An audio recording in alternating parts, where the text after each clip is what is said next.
Panawagan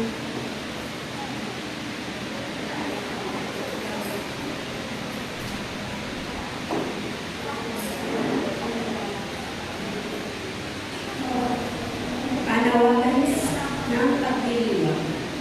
Nagtitipon tayo ngayon sa gitna ng kawalang buhay at napakahirap na mga schedule na sumasalamin sa pagbuling takbo ng mundo sa ating paligid. Narito tayo upang ituon ang ating mga isipan sa patnubay ng Espiritu. Nagtitipon tayo habang binabaha ng patuloy na impormasyon, mabilis na nagbabago ang mga siklo ng balita at patuloy na mga alerto na nakikipagkompetensya sa ating atensyon.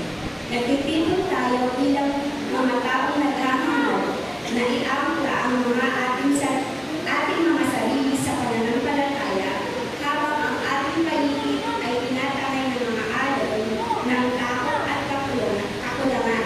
Halika, mga minamahal, tara at makahanap ng kapahingahan, pundasyon at patnubay sa Espiritu na nananahan sa ito.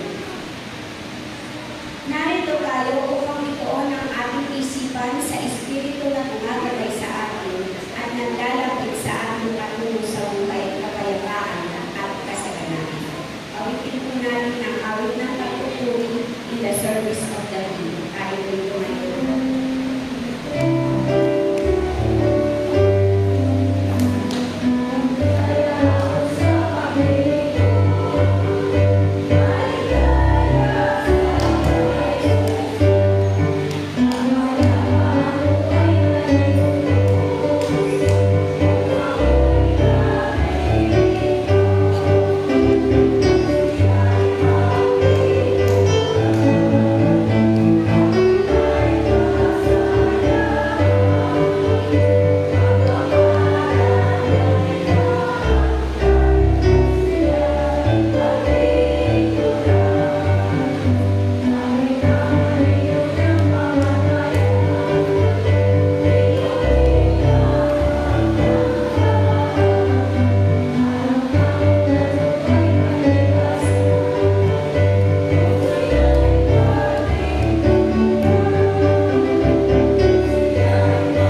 Bagamat kakaunti pa lamang po tayo at marami pa pong papunta, tayo po ay magpupuri sa Panginoon ng tuloy-tuloy.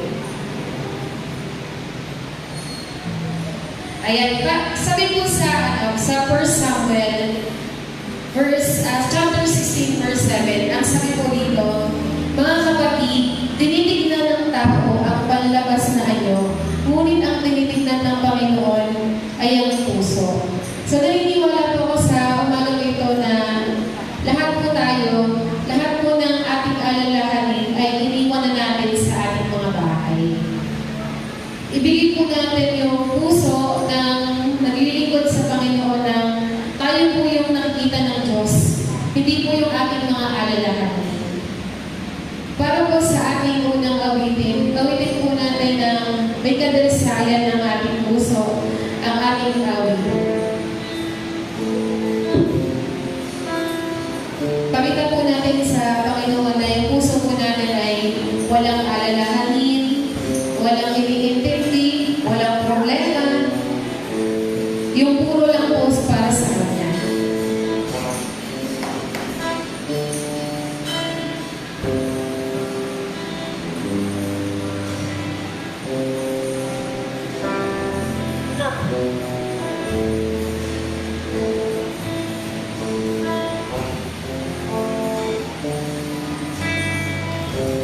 Ating pong awitin. So,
Salita mo'y isang tanglaw na sa akin ay patnubay, sa landas daraanan, liwanag ang tumatanglaw.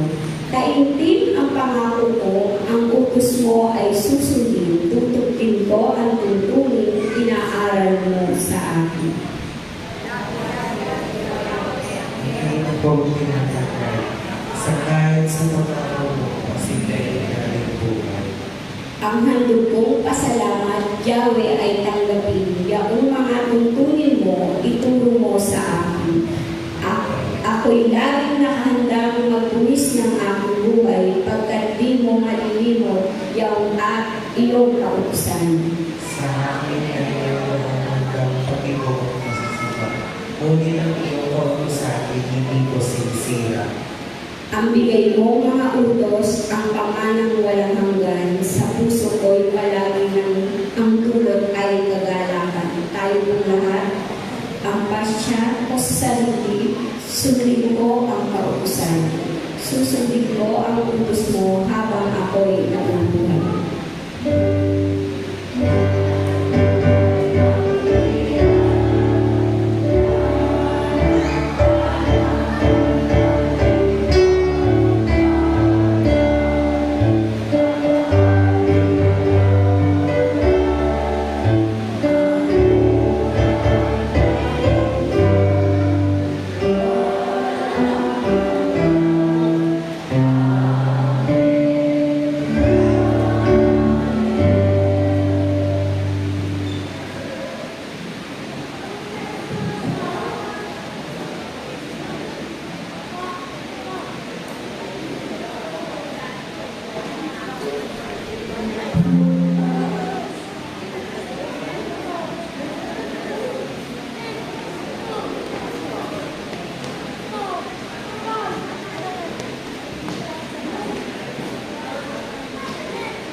sila ay ating mapagpala sa pagitan ng ating Panginoon.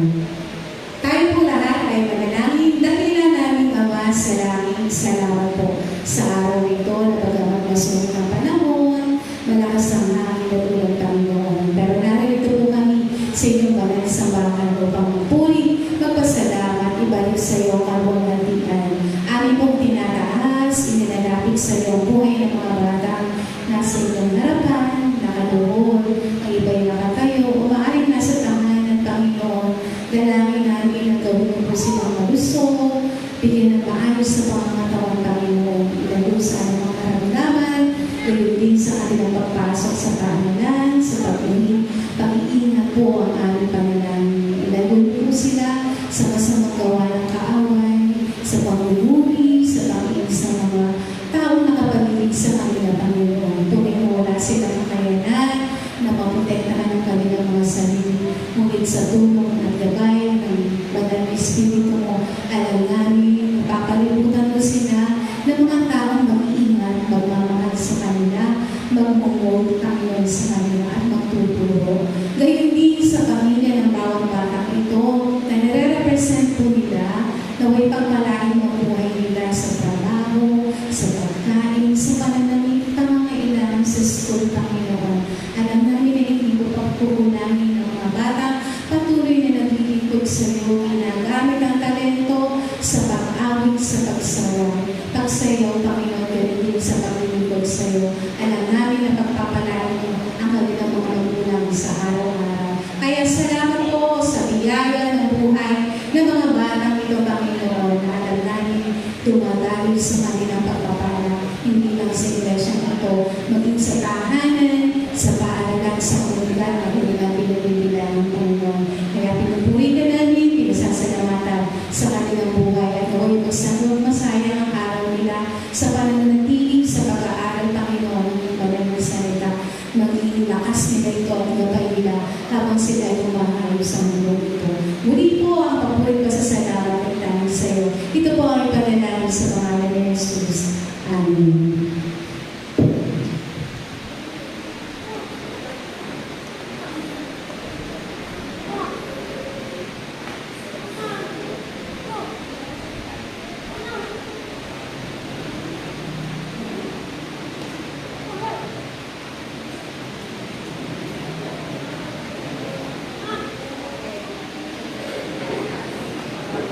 Isang maulang araw po sa ating lahat at bumabaha ng pagpapala.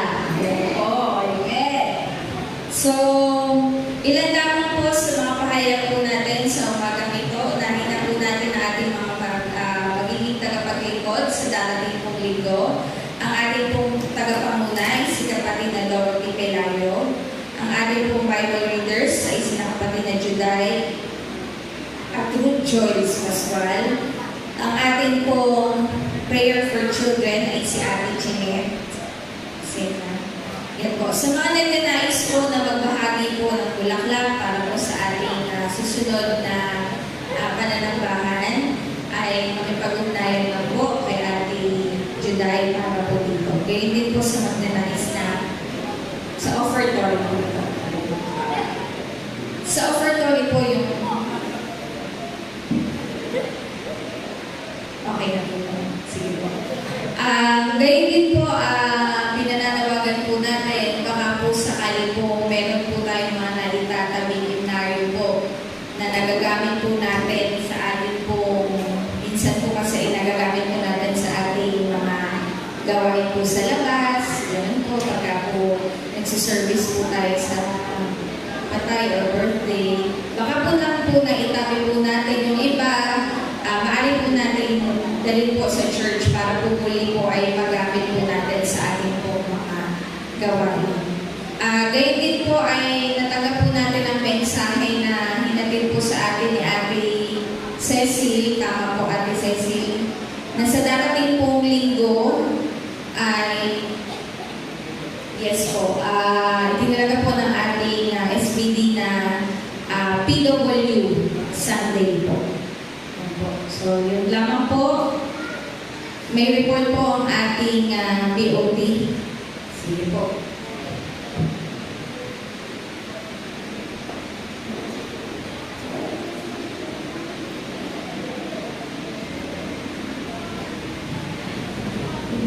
sa ating lahat.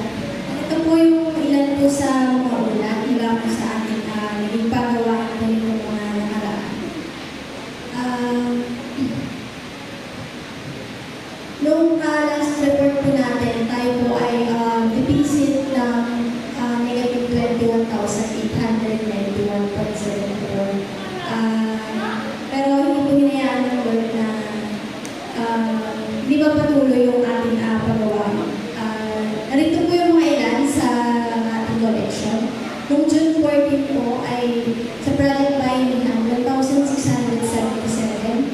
Jocelyn Lazaro, 5,000 pesos.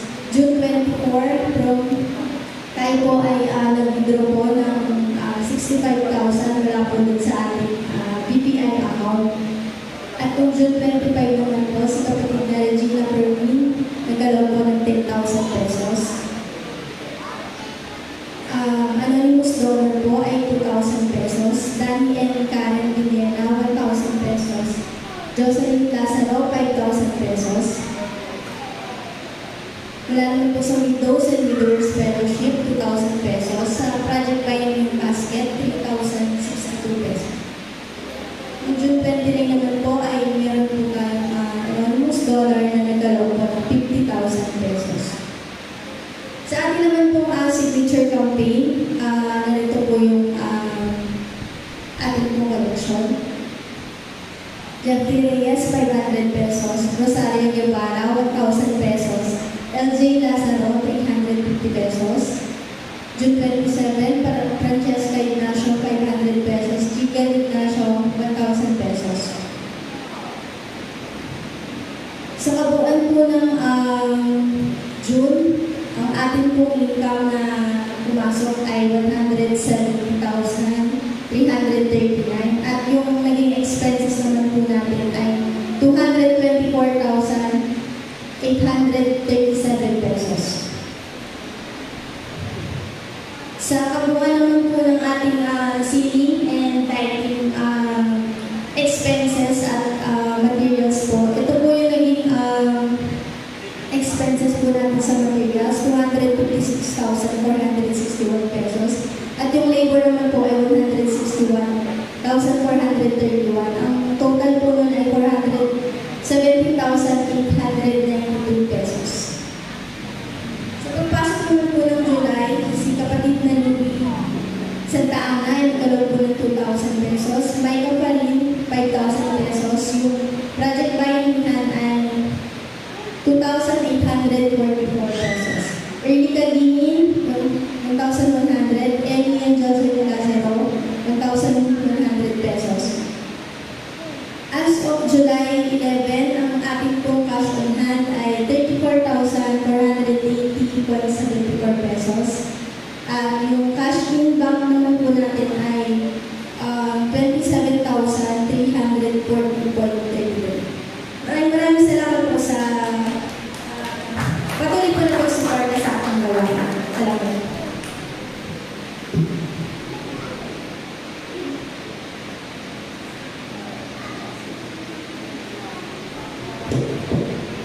Magandang umaga po. Kakatawan ko lang po yung sa ang ating Pangulo ng Kababayan.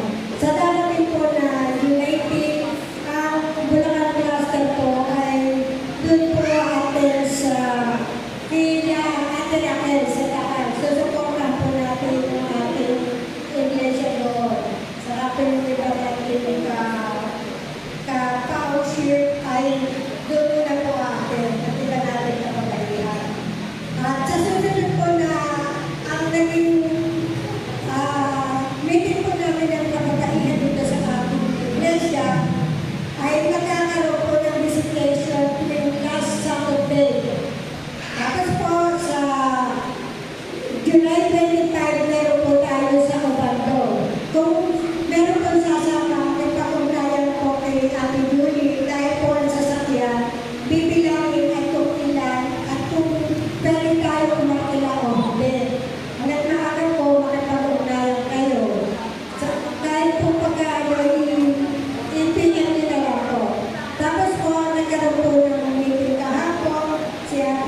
Sige po, thank you sa lahat ng mga accomplishment.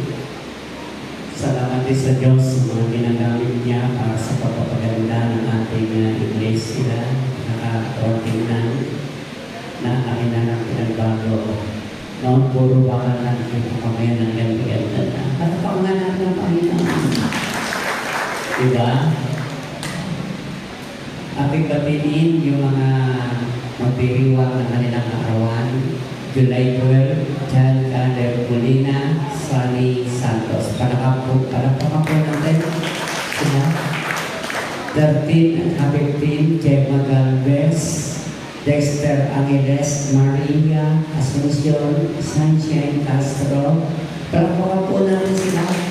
17, 18, Mike Megaling Carpio, Carmen Sita Gabriel.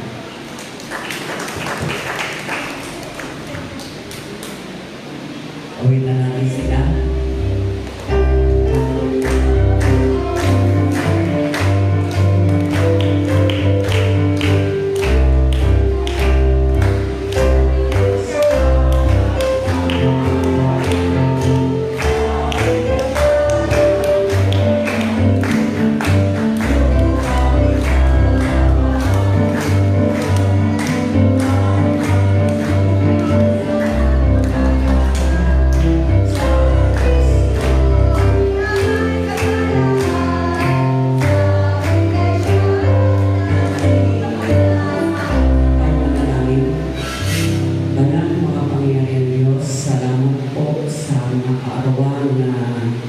Pinagkaloob mo sa iyong mga anak. Salamat po sa pag-iingat mo sa bawat sa kanila. Salamat po sa mga pagkakaloob ng mga pangangailangan. Salamat po sa pagpapagaling kung sila ay nagkakaroon ng karamdaman. Dalangin namin ang bawat anak mo na ito sa susunod pang mga taon. Patuloy na samahan mo po. I-bless ang kanilang buhay. Patuloy na maluwalhati ka, O Diyos, sa buhay ng iyong mga anak na ito. Ito po ang aming dalangin sa pangalan ng aming Panginoong Jesucristo. Amen. Amen.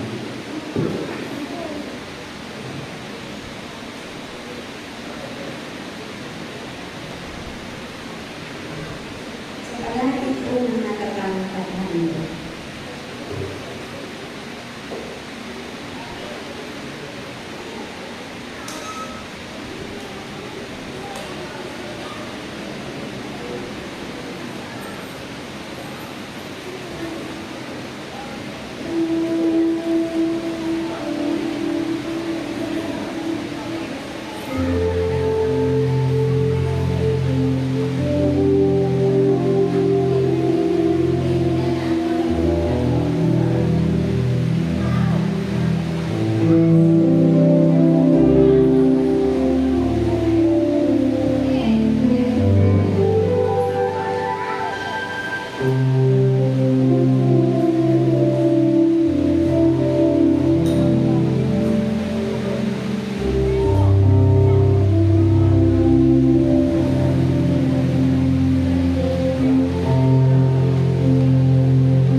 Hindi ka po nagpabaya sa pangangailangan.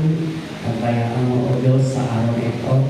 Mapupulihan ka, maluwalhati ka sa pamamagitan ng mga biyayang ito. Pagpalaan mo po ito, O Diyos, at maging instrumento ito sa patuloy na pagtatakal ng iyong kaharian. Gamitin mo, Panginoon, ang patuloy na pagpalain ang mga anak mo na nagkakaloob dito sa pangalan ng aming Panginoon sa Kristo. Amen.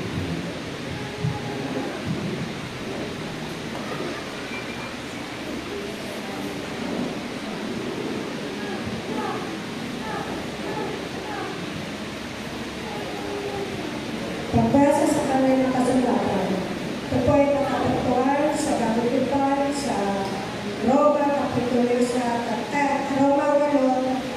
Kapitulo 8, talata 1 hanggang 1. Pamumuhay ayon sa Espiritu. Kaya na hindi naahatulan, maparusahan ang mga taong nakipag-isa na kay Kristo Jesus. Wala na ako sa kapangyarihan ng kasalanan at kamatayan, sapagkat pinalayan ako ng kapangyarihan ng Espiritu na nagbibigay buhay sa pamamagitan ng Kristo Jesus. Ginawa ni Diyos ang hindi kayang gawin ng kapasahan. Dahil sa likas na kahinaan ng tao, isinugo niya ang kanyang sariling anak sa anyo ng taong makasalanan upang pawiin ang kasalanan. Sa gayon, hinatulan na niya ang kasalanan, maaligid sa tao. Ginawa niya ito ng Diyos upang panuntunan ng kautusan ay matupad na sa atin, na mamuhay ayon sa Espiritu at hindi ayon sa hilig na laman. Ang mga namumuhay ayon sa hilig na laman ay walang pinagkalagahan, kundi ang mga bagay na ukol sa laman. Ngunit ang mga namumuhay ayon sa Espiritu ay nagpapahalaga sa mga bagay na espiritual. Ang pagsunod sa hilig ng laman ay naghahatid sa kamatayan. Ngunit ang pagsunod sa Espiritu ay nagdudulot ng buhay at kapayapaan. Kaya nga, kapag sinusunod ng tao ang mga hilig ng laman, siya ay nagiging kaaway ng Diyos, sapagkat hindi niya sinusunod ang batas ng Diyos. At talaga naman hindi niya kaya sundin ito. At ang nabubuhay ayon sa hilig ng laman ay hindi maaaring kalugan ng Diyos. Ngunit hindi na kayo namumuhay ayon sa laman, kundi ayon sa Espiritu. Sa katunayan, nananatili sa inyo ang Espiritu ng Diyos. Kung wala ang Espiritu ng tao sa Diyos ng Kristo, hindi kay Kristo ang tao ito. Ngunit, dahil nananasa inyo si Kristo, namatay naman ang inyong katawan dahil sa kasalanan, ang Espiritu naman ninyo ay buhay, sapagkat itinuring na kayo'y natuloy ng Diyos.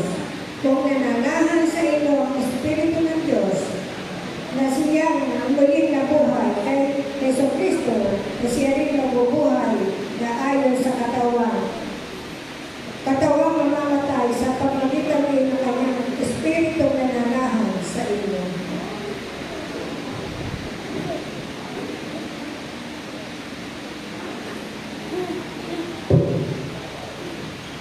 Mula po sa sulat ng Mateo, ang tatlong talatang 1 na siya at susundan ng 8 hanggang 20. Kaya ito po ang nasusulat. Noong ding araw na iyon, si Jesus ay lumabas ng bahay at naupo sa kanyang tao. Pinagkalimutan po na siya ng mga pagkatao. Kaya sumakay niya sa isang bangka at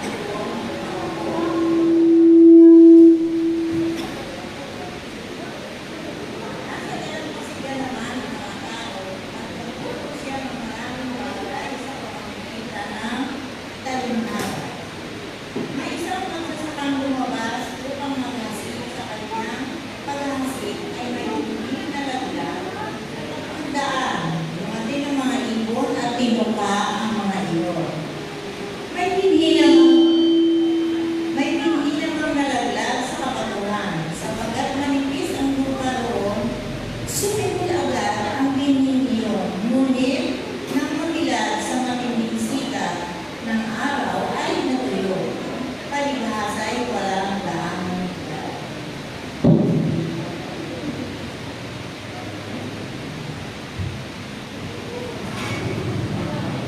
hindi namang nalagla sa tawagan. Lumago ang mga tawag at nainis ang mga iyon. Ngunit ang hindi nalagla sa mabuting lupa ay nagbuhay. May tig-100, may tig-60 at may 30 butil ang bawat buhay. Ang mga may pag-ibig ay makinig. Sa 18 po, pakinggan nga ninyo ang kahulugan ng talinghagang ito tungkol sa mga hasik.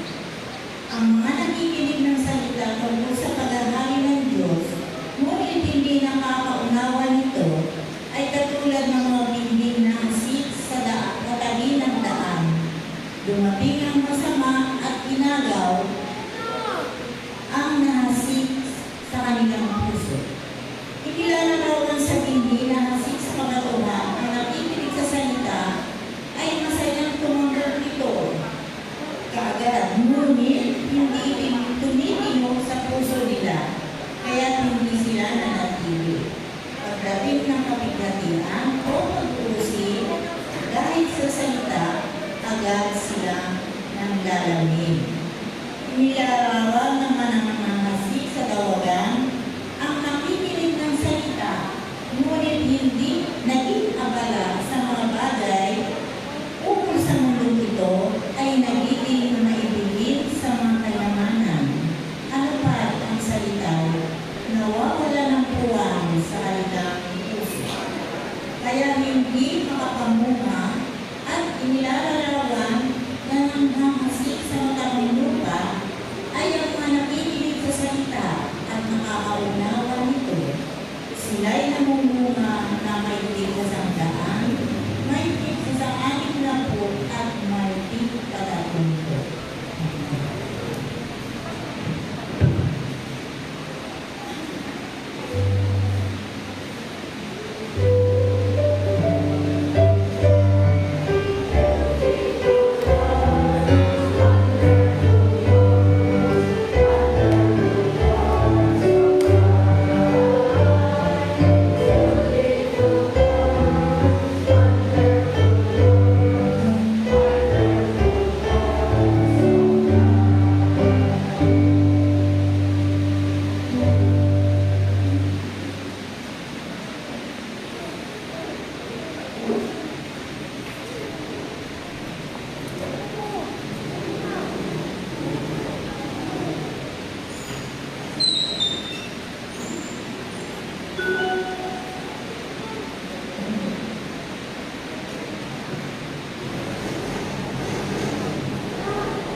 Amen.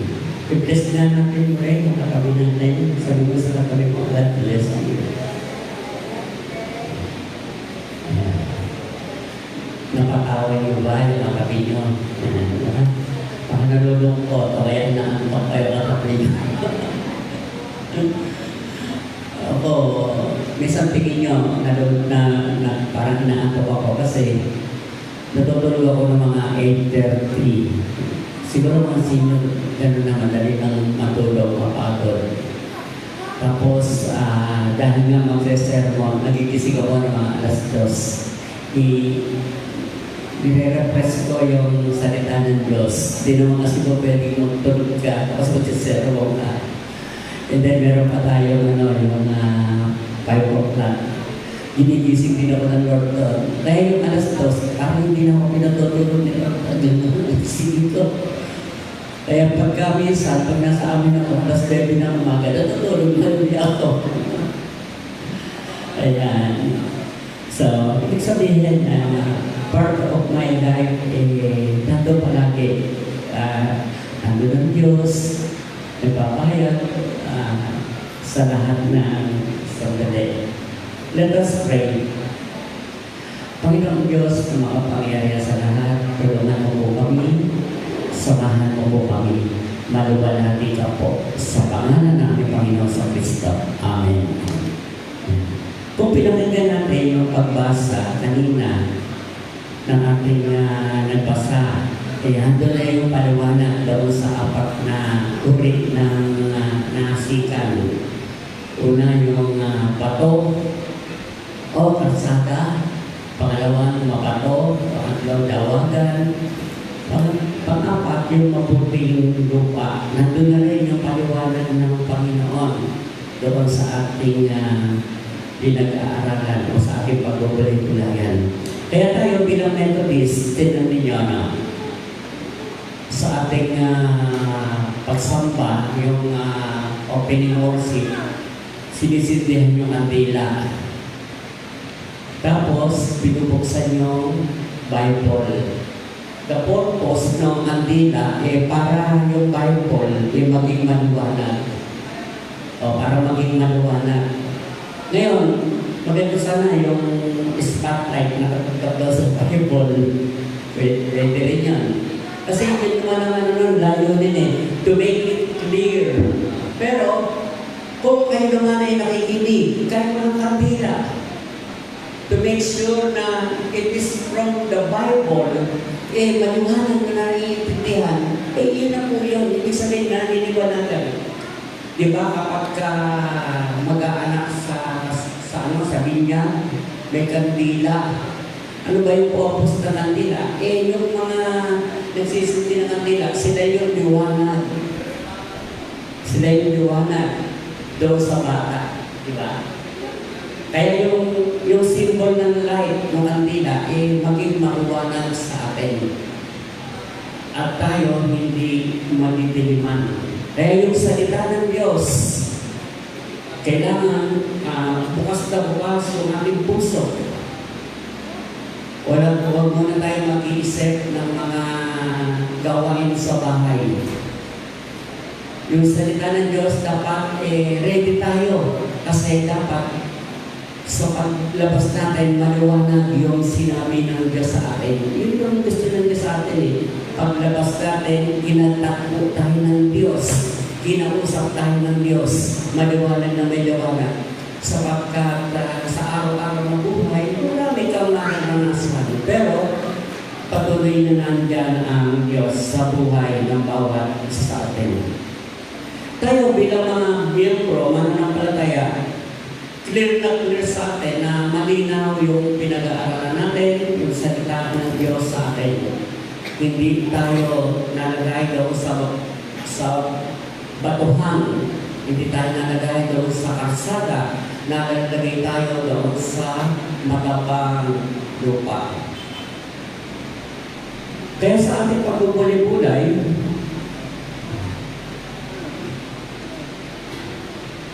ang sabi doon sa Santiago, pero bigyan natin ng title ng sermon, Test the Word of God in Believers. Ang pagtingin natin o ang pag-alam natin sa salita ng Diyos bilang mga mananampalataya. Ang ating gagamitin verse ay James 1:22. Ang sabi dito, ngunit maging tagapagpatupad kayo ng salita at huwag tagapakinig lamang na dinadaya ang inyong sarili. So, ibig sabihin, yung salita ng Diyos, to make sure na ito ay nasa mabuting lupa, tayo ay hindi lang tagapakinig, kundi ito ay nagiging instrumento ng Diyos sa buhay ng bawat isa sa atin. Merong isang nagsabi, pagka tayo pumunta sa langit, kaya ang makakarating lang daw puro pahinga. Kasi pakinig lang ng pakinig, hindi naman ginagawa, sabi. Si Jeremiah sa 20 verse 9, ang sabi ni Jeremiah, ang kanyang salita ay parang nag-aapoy sa aking puso, nakakulong sa aking buto. Nagsasawa akong pigilin yun at hindi ko na ito mapigil. Ang salita ng Diyos ay hindi malamig o walang buhay. Ito ay apoy na nagbibigay liwanag, nagbibigay lakas. Nang maranasan ni Propeta Jeremias ang kapangyarihan ng salita ng Diyos, hindi niya ito kayang itago. Kahit may pagtutol, pag-uusig, patuloy siya nagsasalita. Ang salita ng Diyos ay nag-aalab sa kanyang puso.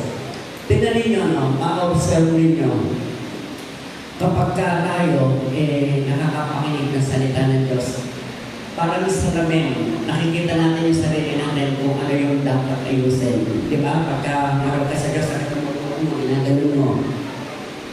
Tapos kilay mo, ginaganon mo. Ang salita ng Diyos, kapag ito, binibigkas na, parang inaayos natin ang sarili natin o pinapaayos ng Diyos ang sarili natin. Ano ba yung nakikita ng salita sa ating buhay? Kaya yun yung isa sa bagay na pwede natin makita. Meron 4 na bagay na gusto kong dalhin sa inyo tungkol sa salita ng Diyos. Ligo-ligo, nakikinig tayo, sumasama tayo sa care group, o minsan nagtuturo tayo sa care group.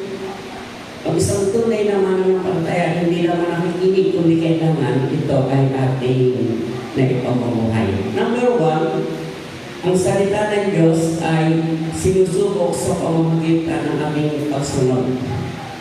Ang pananampalataya hindi lamang nasa bibig, kundi nasa gawa. Kapag sinusunod natin ang Diyos, kahit mahirap, ipinakikita natin tunay, natin pinaniniwalaan ang kanyang salita. To make sure na hindi nawawala yung salita, to make sure na may power yung salita ng Diyos, sinabi ng Diyos, ito ay hindi lang nagiging salita, ito ay ating nagagawa o ating ginagawa. Nung sinabing mahal tayo ng Diyos, hindi naman natapos lang sa pagmamahal, nagkagawang tao ang kanyang anak. Kaya tayo bilang mananampalataya, kung puro lang tayo salita at hindi naman nakikita sa ating gawa, para lang tayong mga kopya. Yun ang sinasabi ng Bible. Ang galing mo sa Bible. Ang galing mo mangaral. Ang galing mo mag-share. Pero dapat nakikita sa atin. At tayo dapat aware doon sa ganong sitwasyon. Mananampalataya ka pa naman. Di ba? Nagsishare ka pa naman. Di ba? Pero hindi naman natin nagagawa yung mga bagay na sinasabi ng Diyos sa atin. Hindi lang kayo, maging ako. Madalas, kinoconvict din ako ng salita ng Diyos sa pamamagitan ng Espiritu ng Diyos na kung minsan may mga bagay na mali at hindi ko nagagawa. Ito ay kapahayaran lamang buhay yung salita ng Diyos. May kapangyarihan nandito sa ating puso.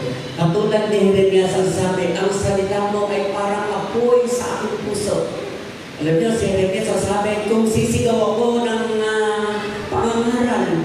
kung sisigaw ako ng kamatayan, bala na ako ay minumura, tinutungayaw. Pero ang sabi ni Jeremias, kung pipigilan ko naman, parang apoy naman ang iyong salita sa aking puso. Nararanasan niyo ba yun? Na minsan, alam niyo mali, alam niyo hindi tama. Para bang nagpupumilit yung salita na ikaw ay mag-share, magsabi. At doon nagsisimula na yung palang salita ng Diyos ay naroon bilang mananampalataya. May power, may kapangyarihan. Alam niyo, kung mayroong bagay na kakaiba sa atin, hindi tayo makikita ng mga bagay na hindi na ukol sa sinasabi ng Diyos. Minsan, may mga tao, iba-iba yung pinagkukwento, pinagsishare, iba-iba yung kanyang mga dala-dala. Kung minsan, yun yung gusto ng tao, lalo yung mga vlogger. Ang gusto yung mga bagay na sa mundo ito. Pero kapag ka doon sa salita ng Diyos, hindi ito yung gusto ng tao. Malungkot man, pero dapat ito yung makita sa atin. Naranasan na ba natin na kapag tayo nag-share, o kaya may mga sinasabi tayong verse sa Bible, naranasan na ba natin na sinasabi ng kapwa natin, ano ka bang religion? Di ba? Ano ka bang religion? Di ba? Meron ganun eh. Ako, minsan pagka naging introduction tinatanong, ano ka ba? Pag nalaman nilang Methodist, Methodist ba kayo?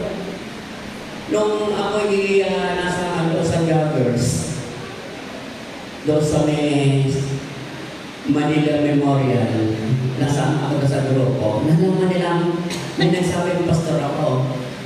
At dahil nasabi nilang pastor ako, nakilala nila akong pastor, yung samahan ng mga joggers na sinamahan ko, sabi nila, saan ng pastor magsishare ka ng salita ng Diyos? Kasi ito yung isa sa kailangan natin. Hindi dapat tayo para bang hindi makapagsalita.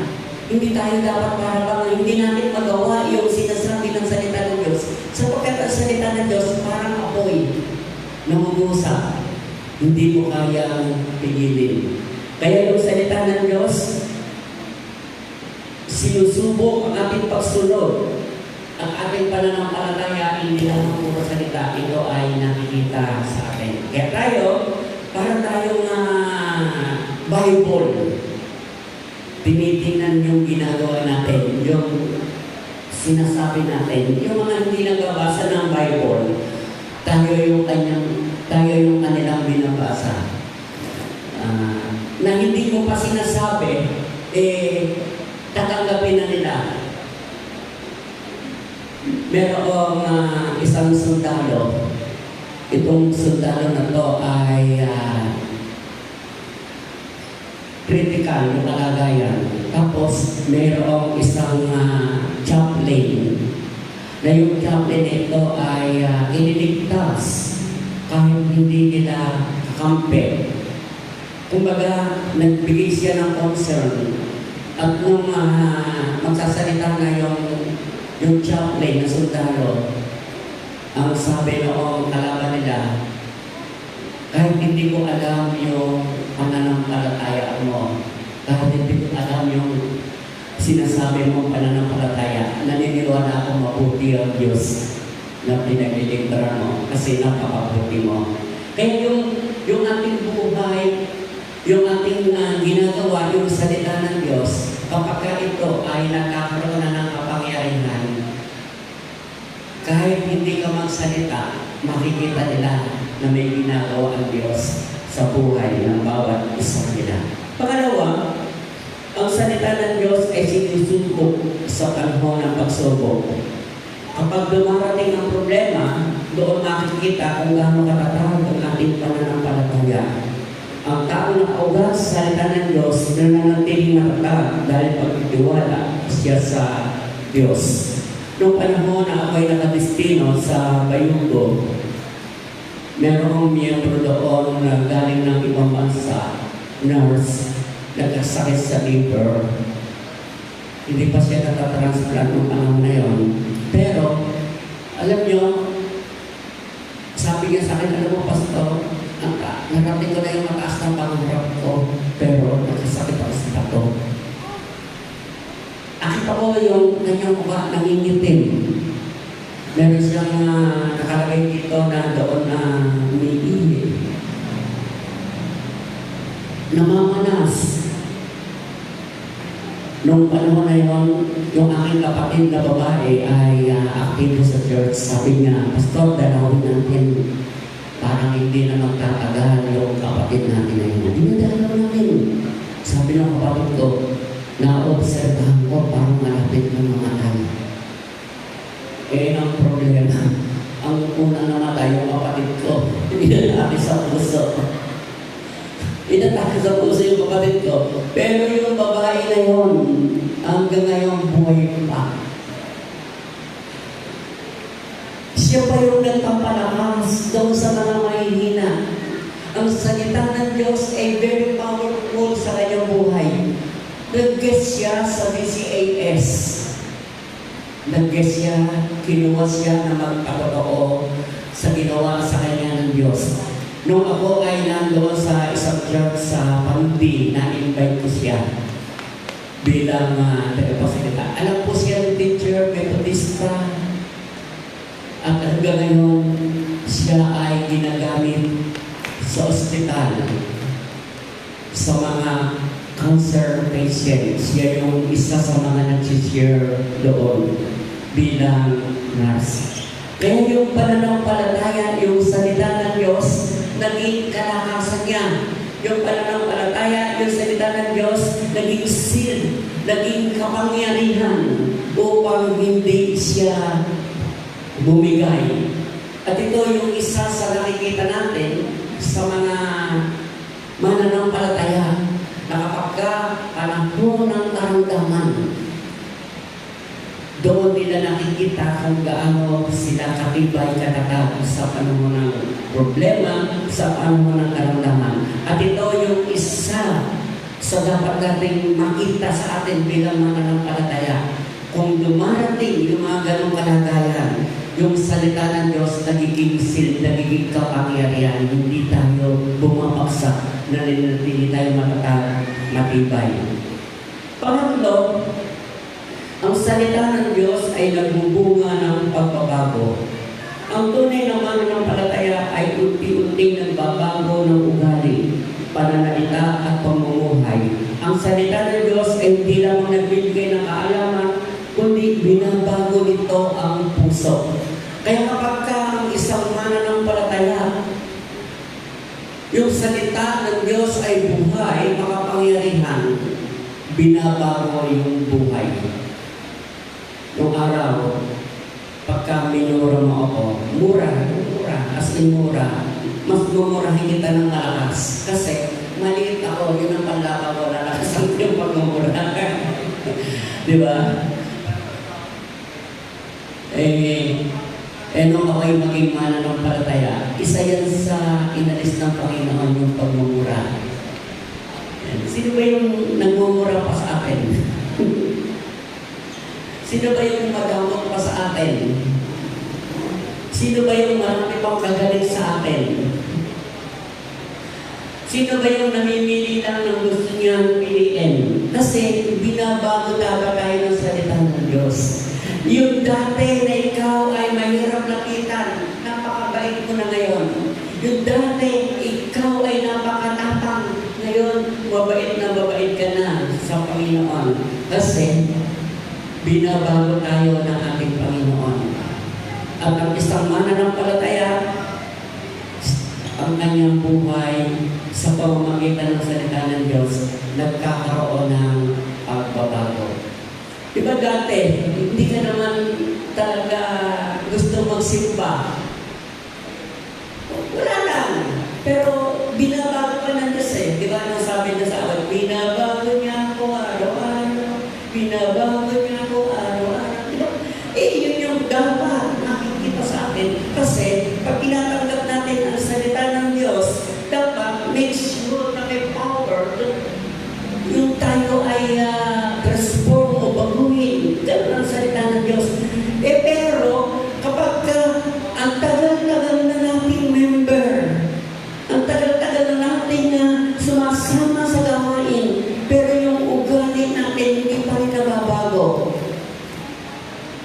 sabihin, baka yung salita ng Diyos ay nandoon sa batuhan. Yung puso ay hindi lumalambot, hindi nagiging mataba yung kanyang puso. Alam nyo, yung mga mananampalataya, kapag ka, halimbawa, hindi mo pa kilala, nagpunta ka sa isang lugar, halimbawa, nagpunta ka from here in Bulacan, nakarating ka ng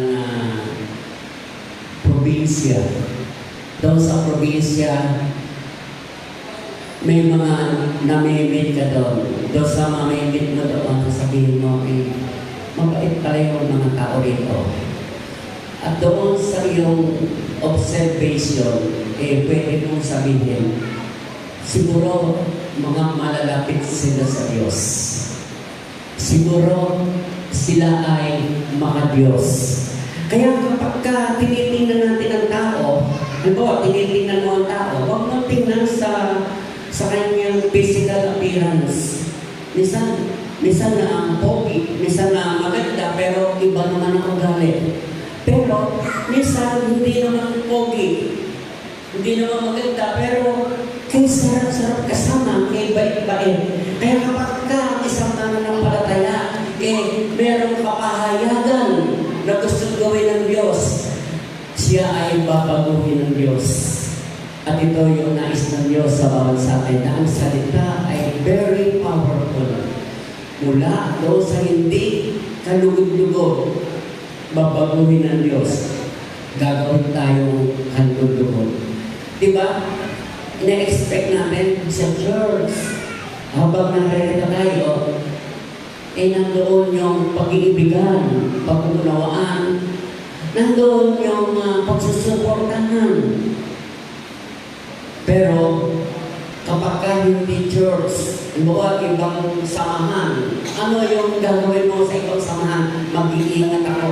Baka meron dito mga magbaksak sa akin, magwasak sa akin, baka meron mga tao rito na iba yung iniisip sa akin. Pero sa church, dapat ina-expect natin within the church, pag naririto ako, mamahalin nila ako, i-comfort nila ako, hindi nila ako ibabaksak. Ganun yung ipinakikita ng salita ng Diyos, katulad ng ginawa ng ating Panginoong Jesucristo. Kaya yung pagbabago, expect natin kapag ang salita ng Diyos rooted, talagang lumalalim, mayroong ginagawang pagbabago ng Diyos. Amen ba yun? Tinan mo yung katabi mo, sabi mo, ang laki ng ipinagbago mo. Di ba? Sabi mo sa katabi mo, ang laki ng pinagbago mo, pahiram na. Ayan. Number 4, ito na yung huli. Ang salita ng Diyos ay dapat ibahagi. Kapag naranasan natin ang kapangyarihan ng salita ng Diyos, hindi natin ito dapat itinatago. Ibinabahagi natin ang Ebanghelyo sa ating pamilya, kaibigan at komunidad. Naranasan nyo ba na kapag kayo ay nabe-bless? Ganda ng mensahe, nakaka-bless. Naranasan nyo ba na naisishare? Alam mo, nung ako ay nakinig ng sermon, na-bless ako kasi ang piling ko para bang pinabayaan ako ng Diyos. Yung pala ang sabi sa sermon, sa panahon na may problema, pinalalakas ako ng Diyos. Nakinig ako sa sermon, sa panahon ng karamdaman, patuloy na ako ay sinasamahan ng Diyos. Ang ganda ng message. Naranasan niyo ba yun? Na mayroong nais ang salita ng Diyos na ibigay, ipamahagi upang yung iba ay makaranas din ng mga pagpapala na ating nararanasan. Alam niyo, kapag pumunta kayo doon sa mga masasarap na pagkain, yung mga angling, Pag uwi ninyo, isineshare nyo, pero pumunta kayo doon, ang sarap ng angin, 299 lang. May lechon pa, meron pang, ang dami. Sineshare nyo, nasarapan kayo eh. Minsan, yung sinishare nyo sa gusto nyo masarapan, inililibre nyo, sama ka sa akin, ililibre pa kita. Di ba, minsan ganun?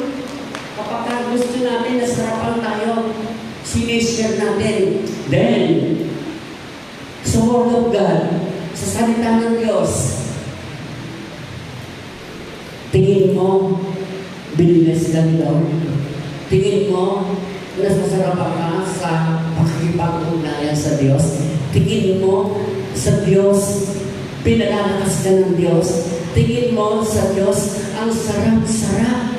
Para pag gusto palagi makinig ng salita ng Diyos. Pagka ganyan nararanasan natin, pag hindi mo ayayin yung kapitbahay mo, tara na, pag Sunday, minsan lang sama ka naman. Kasi, yung nararamdaman mo, genuine, nasasarapan ka. Kung tayo naririto, natutulog lang tayo. Kung tayo naririto, hindi nakikinig, ano isi-share natin?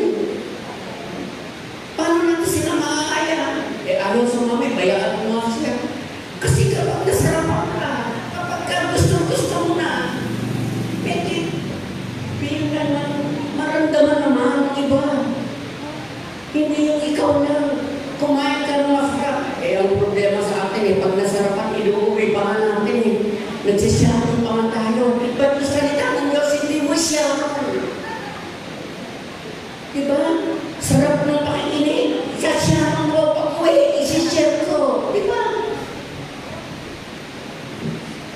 Ang salita ng Diyos, nais ng Diyos, maranasan ng lahat ng tao. Tayo mga kapatid, sa buhay ng bawat sa atin, ano bang puso tayo? Batuhan, karsada, dawagan, o mabuting lupa? Kung mabuting lupa, ano-ano yung apat? May pagbabago. Ano-ano yung apat na sinabi sa inyo? Kahit may pagsubok, hindi ka babagsak. May pagbabago. Ano yung isa pa sa pinakamaganda kapag natanggap natin ang salita ng Diyos? Hindi natin sasarilinin. Si Jeremias, ang sabi niya, ang salita mo ay parang apoy naglilihap sa aking puso. Kung hindi ko ito gagawin, parang sasabog na ang apoy nito. I challenge you this morning. Kung ang salita ng Diyos ay very powerful na, at alam mo, ito yung kailangan natin, i-share natin ito sapagkat kapahayagan na ito na ang salita ng Diyos magbubunga at ang bunga 100, 80, 60, at 30. Try it sapagkat kung ito ay i-share natin, ang salita ng Diyos ay patuloy nakikilos at gagawa sa buhay ng bawat sa atin. God bless and good morning to everyone.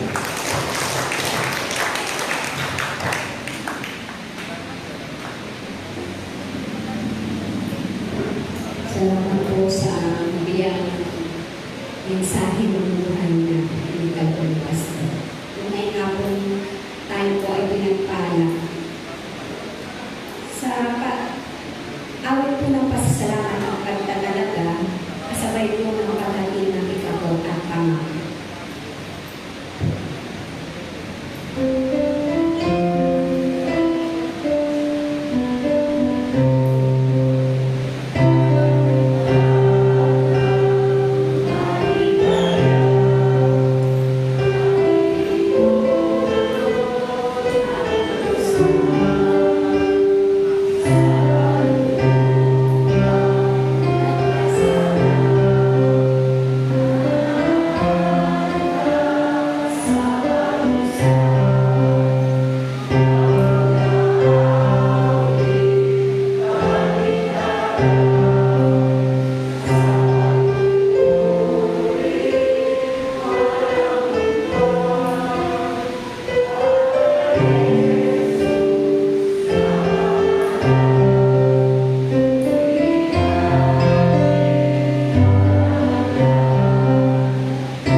tunay na sa aming mga buhay,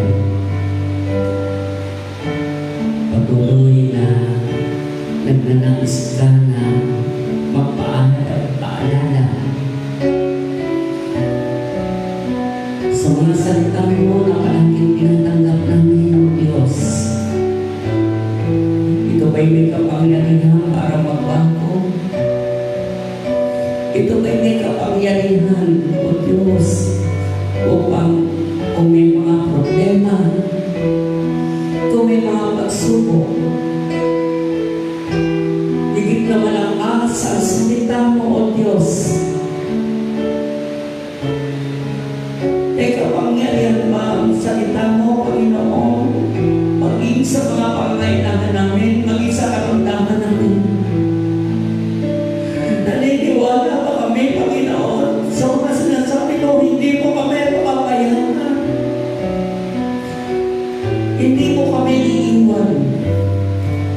Panginoon, ang dami mo pong mga salita na po pwede namin maging kalakasan. Salita na magiging kapangyarihan upang makita kami nakatindig, malakas, punong-puno ng kaganahan sapagkat mayroon kaming hawak-hawak ang iyong salita, O Diyos. Salamat sapagkat hindi mo kami pinipigo, O Diyos. Palagi kinakatagpo mo kami.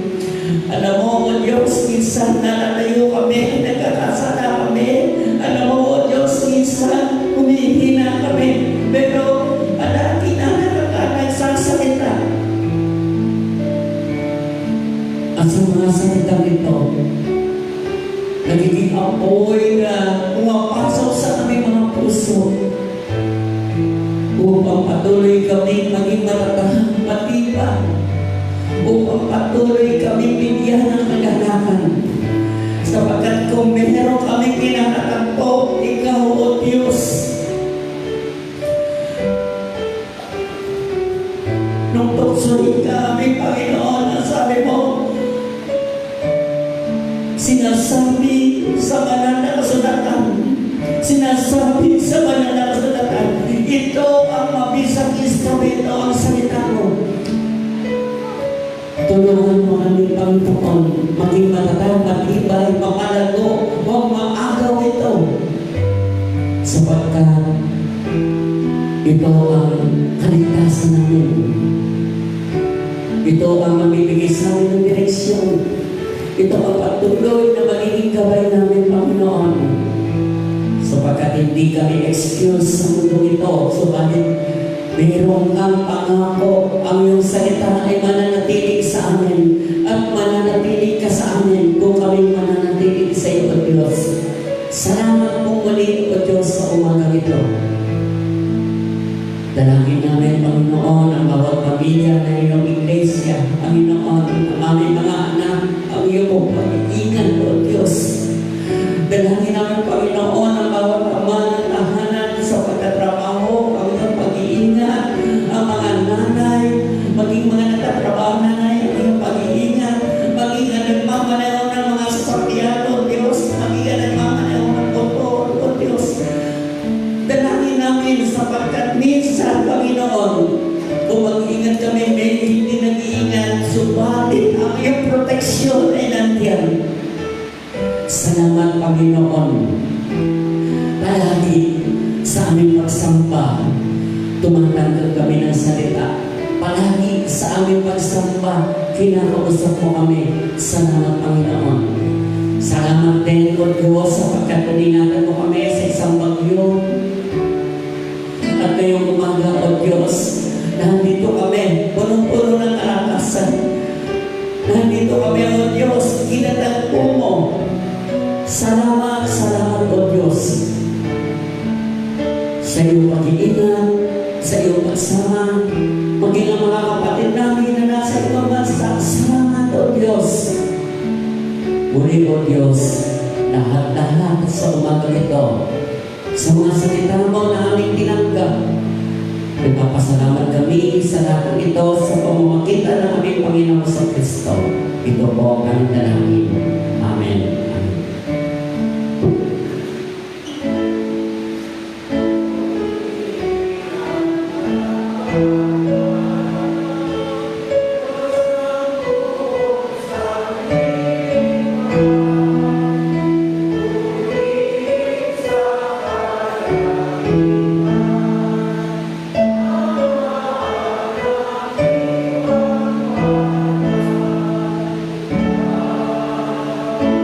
Sa ating pagkatapos, bibigyan ng tayo ng Diyos at patuloy na maging matatag sa pamamagitan ng salita na palaging ipinagkakaloob sa atin.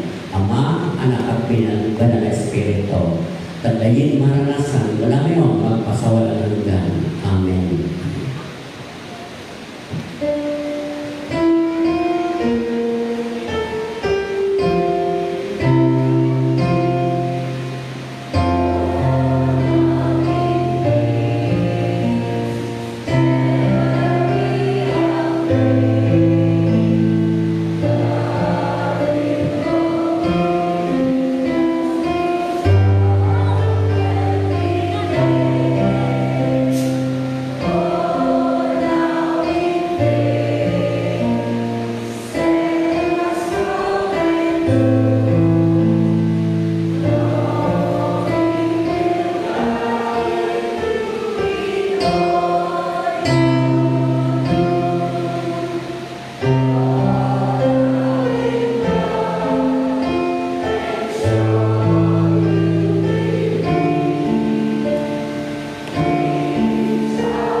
Purihin